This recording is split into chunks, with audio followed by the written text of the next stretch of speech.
Hi, I'm Olivia Phillips. I'm the editor-in-chief of Harper's Bazaar Arabia, and I'm here today at Pastel Salon in Jumeirah, where Dyson ambassador Natalie Cassis is going to teach me how to do the perfect bouncy blow dry using a Dyson Airwrap.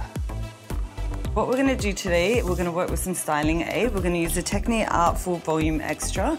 That's going to give us some hold because we need to remember that we're working with air and not with heat. So you're going to pick it up, you're going to pinch. Yeah. You're going to drop your arm behind. It's going to suck it that way. So if the hair's not 80% dry, the hair won't actually wrap onto the barrel. You need the hair to wrap onto the barrel so it can actually curl. The thing I love about the Dyson Airwrap is the fact that there's no extreme heat and it doesn't damage your hair. So there's two different ways to get the curl. There's basically arrows on either side depending on which way you want the curls. Now, a lot of people like curls that go back, especially around their face, but if you look at someone with naturally curly hair, you'll find that the curl will never ever be in the same direction, and that's why Dyson decided to have two different ways. So you need to think that you need to keep it on for 10 seconds, and one of the key things is to make sure that it's 100% dry, otherwise you won't have any hold.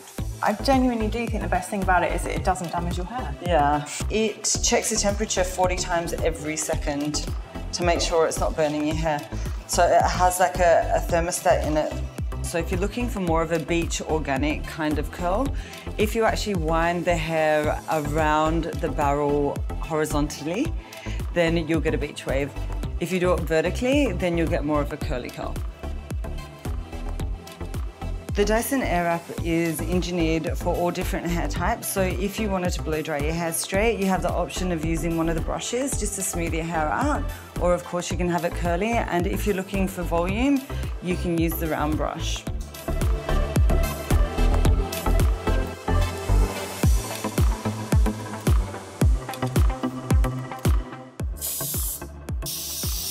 It looks gorgeous.